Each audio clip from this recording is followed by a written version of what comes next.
राधे राधे भक्तों, आज हम जानेंगे निर्जला एकादशी का व्रत कब है। तो इसके लिए हम आपको सही डेट और समय, पारण का समय, पूजा विधि, शुभ मुहूर्त ये सभी बताने जा रहे हैं। लीलाधारी भगवान मधुसूदन की महिमा अपरंपार है। अपने भक्तों पर भगवान विष्णु विशेष कृपा बरसाते हैं। उनकी कृपा से भक्तों को न केवल सभी प्रकार के सांसारिक सुखों की प्राप्ति होती है, बल्कि मृत्यु के बाद भी उच्च लोक में स्थान मिलता है। अतः साधक भक्ति भाव से निर्जला एकादशी के दिन लक्ष्मी नारायण जी की पूजा करते हैं। सनातन धर्म में ज्येष्ठ मास का महीना अति पावन होता है। यह महीना पूर्णतया जगत के पालनहार भगवान विष्णु को समर्पित होता है। इस महीने में निर्जला एकादशी मनाई जाती है। इस व्रत की महिमा विष्णु पुराणों समेत कई प्रमुख सनातन शास्त्रों में निहित है। कहते हैं कि निर्जला एकादशी व्रत करने से साधक को सभी एकादशी के बराबर पुण्य फल मिलता है। हर साल ज्येष्ठ मास के शुक्ल पक्ष की दशमी के अगले दिन जो एकादशी आती है उसको निर्जला एकादशी कहा जाता है।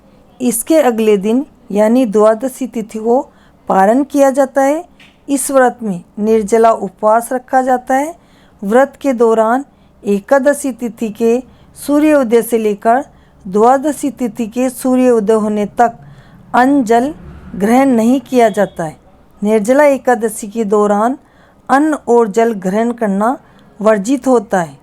अगर इस एकादशी का व्रत श्रद्धापूर्वक व्यक्ति करता है तो उसको सीधा वैकुंठ धाम मिलता है और भगवान विष्णु के रथ में सवार होकर व्यक्ति वैकुंठ को जाता है। आइए जानते हैं निर्जला एकादशी कब रखी जाएगी। ज्येष्ठ मास के शुक्ल पक्ष की एकादशी तिथि 6 जून को देर रात 2:15 से शुरू होगी। अंग्रेजी कैलेंडर से 6 जून को निर्जला एकादशी मनाई जाएगी। वहीं सनातन धर्म में उदया तिथि सूर्योदय से तिथि की गणना की जाती है, इसलिए 6 जून को ही निर्जला एकादशी मनाई जाएगी। निर्जला एकादशी का आरंभ 6 जून को देर रात 2:15 पर होगा और उसका समापन 7 जून को सुबह 4:47 पर होगा। सनातन धर्म में निर्जला एकादशी का विशेष महत्व है। इस व्रत को करने से साधक दीर्घ आयु होता है। वहीं मृत्यु के बाद साधक को मोक्ष की प्राप्ति होती है। सभी एकादशियों में निर्जला एकादशी श्रेष्ठ है। व्रत के दौरान जल ग्रहण संपूर्ण वर्जित है।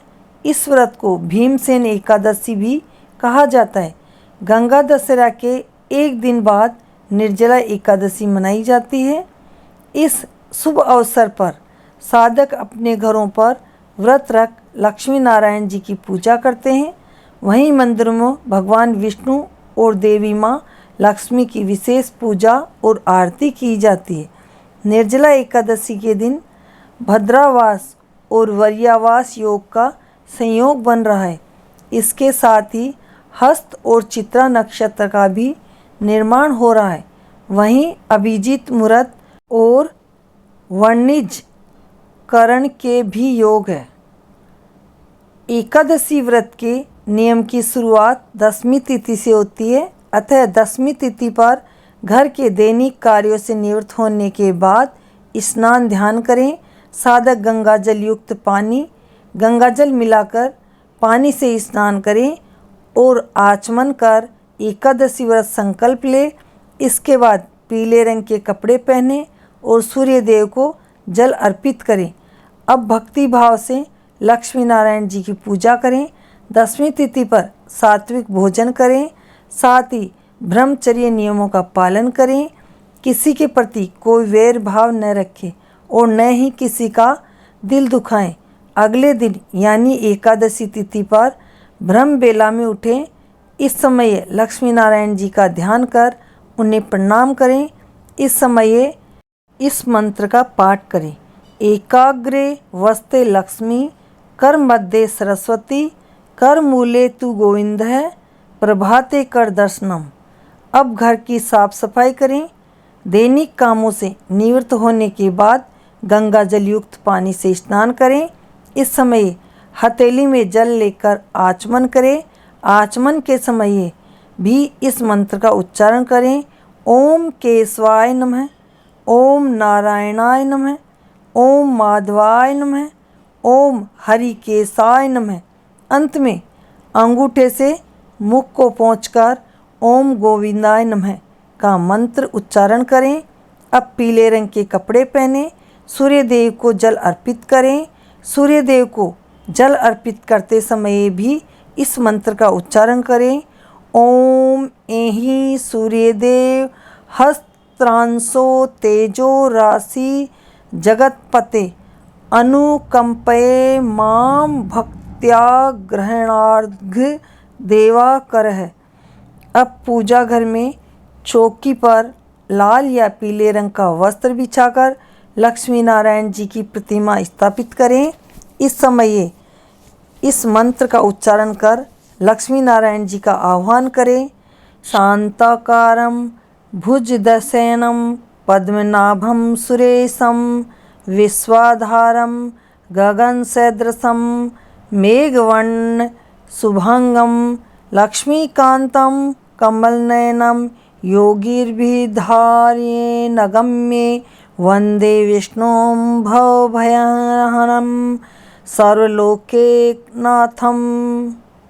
इसके बाद पंचोपचार कर फल फूल धूप दीप नारियल चंदन मिठाई तुलसी और पंचामृत आदि चीज़ों से लक्ष्मी नारायण जी की पूजा करें। पूजा के समय विष्णु चालीसा स्तोत्र स्तुति का पाठ विष्णु मंत्र का जप करें। साथ ही पूजा के समय निर्जला एकादशी व्रत कथा का पाठ अवश्य करें। पूजा के अंत में लक्ष्मी नारायण जी की आरती कर सुख और सौभाग्य में वृद्धि की कामना करें। दिन भर निर्जल उपवास रखें। संध्या काल में तुलसी माँ की आरती करें। रात में कम से कम 1 पहर तक भजन कीर्तन या विष्णु जी का ध्यान करें। अगले दिन सामान्य दिनों की तरह पूजा पाठ कर व्रत खोलें। निर्जला एकादशी की व्रत कथा।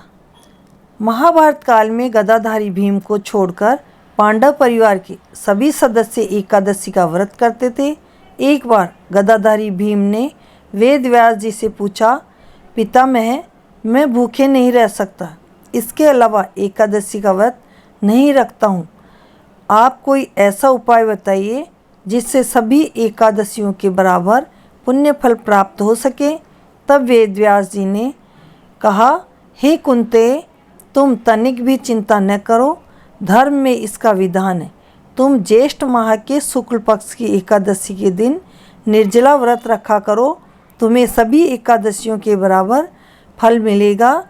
यह जान गदाधारी भीम हर साल निर्जला एकादशी के दिन व्रत रखते थे। इसके लिए निर्जला एकादशी को भीमसेनी एकादशी भी कहा जाता है या पांडव एकादशी भी कहा जाता है। इस दिन क्या क्या दान करना चाहिए वो भी आप जान लीजिए। निर्जला एकादशी पर दान करना बेहद शुभ होता है। इस शुभ तिथि पर जल और अन्न का दान करना चाहिए।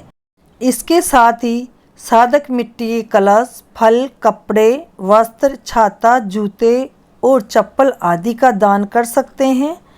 निर्जला एकादशी का पारण का समय क्या है ये भी हम आपको बता देते हैं। साधक 7 जून यानी द्वादशी तिथि पर दोपहर 1:44 से लेकर शाम 4:31 के मध्य पारण कर सकते हैं। द्वादशी तिथि पर स्नान ध्यान के बाद विधि विधान से लक्ष्मी नारायण जी की पूजा करें। वही पूजा के बाद अन्न का दान करें। इसके बाद निर्जला एकादशी का पारण यानी व्रत खोलें।